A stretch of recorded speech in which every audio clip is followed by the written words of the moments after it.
cet exercice, on étudie une variable aléatoire, x, qui suit une loi normale d'espérance moins 4 et d'écart type 7. Nous avons donc mu qui est égal à moins 4 et sigma qui est égal à 7. Si nous voulons représenter la courbe de Gauss, nous avons donc ici moins 4 et nous savons que l'écart type vaut 7. Autrement dit, x suit la loi normale de paramètre moins 4 et sigma au carré, c'est-à-dire 49. Dans une première question, on nous demande de calculer la probabilité que x est inférieur ou égal à moins 11 et d'autre part que la probabilité que x soit supérieur à 3. Nous pouvons nous jeter sur notre calculatrice, mais nous pouvons également réfléchir. Inférieur ou égal à moins 11, si nous situons moins 11, il est à peu près ici, et de l'autre côté 3, il va se situer ici. En regardant l'écart entre les deux, ici il y a 7, ici il y a 7.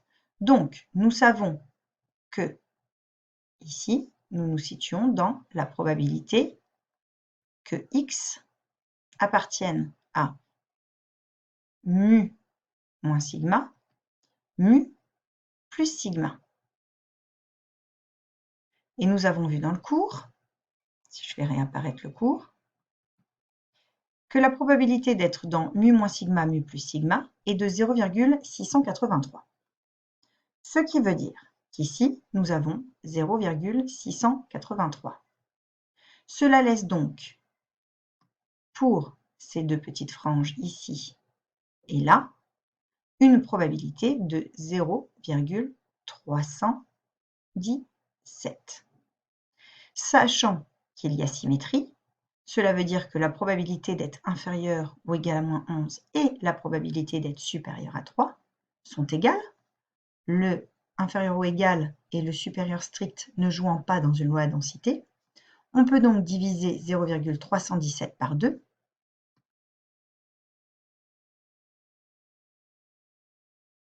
ce qui donne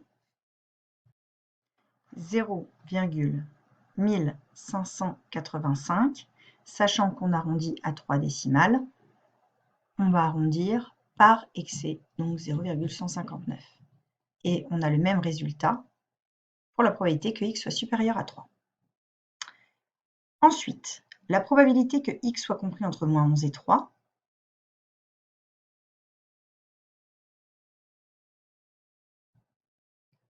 correspond à la probabilité que x appartienne justement à mu moins sigma, mu plus sigma.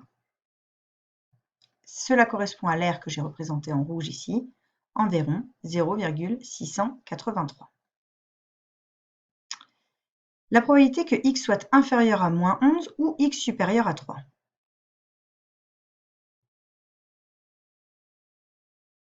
Ces deux événements x inférieur à moins 11 et x supérieur à 3 sont incompatibles. La probabilité de l'union est donc la somme des probabilités. Donc, c'est la probabilité que x soit inférieur à 11 plus la probabilité que x soit supérieur à 3 qui est environ égale. Alors, si on prend les valeurs arrondies, on va trouver 0,159 fois 2 et donc on va arriver à 0,318. Mais sachant qu'on avait déjà arrondi là, on sait que c'est environ égal à 0,317, qui est le complément à 1 de cette valeur. Question D. La probabilité que x soit compris entre moins 18 et 10. Il s'agit cette fois-ci de la probabilité que x soit compris entre mu moins 2 sigma, puisque mu étant égal à moins 4, 2 sigma, ça fait 14. Moins 4, moins 14, on obtient moins 18. Et de l'autre côté, mu plus 2 sigma, puisque moins 4 plus 2 fois 7, ça fait moins 4 plus 14, ça fait donc 10. On reprend le cours.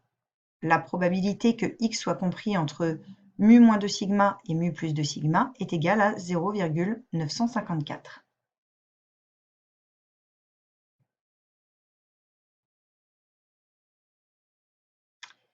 Question E.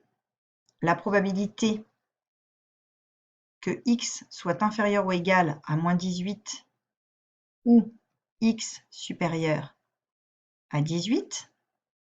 Si on se remet sur ce dessin en changeant les valeurs ici,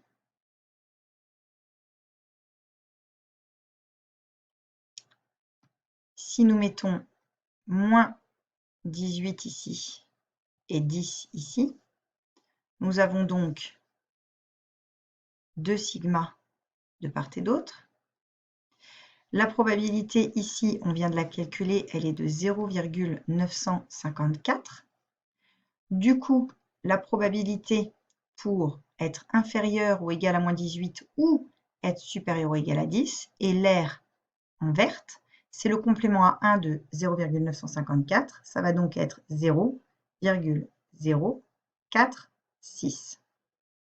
Nous écrivons donc ici 0,046. Et enfin, la question F, la probabilité que x soit inférieur à moins 10 ou x supérieur ou égal à 18. À nouveau, le fait d'être inférieur à moins 10 et d'être supérieur à 18 sont incompatibles. Donc ceci, c'est la probabilité que x soit inférieur ou égal à moins 10 plus la probabilité que x soit supérieur ou égal à 18.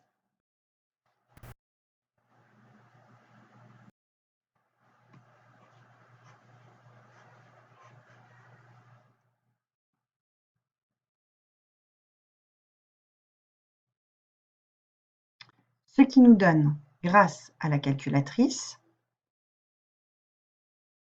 pour la probabilité d'être inférieur ou égal à moins 10, on va faire normal FREP.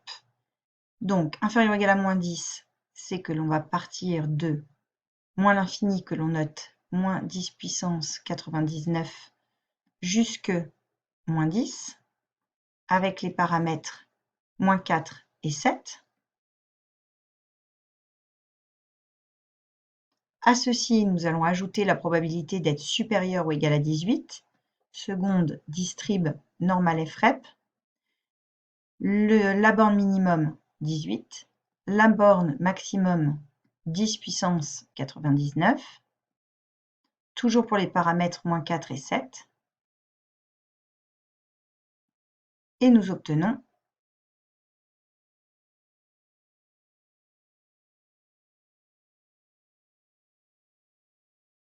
zéro virgule 1965 et quelques, et nous arrondissons à 3 chiffres derrière la virgule. Cela va donner donc 1, 9, 7.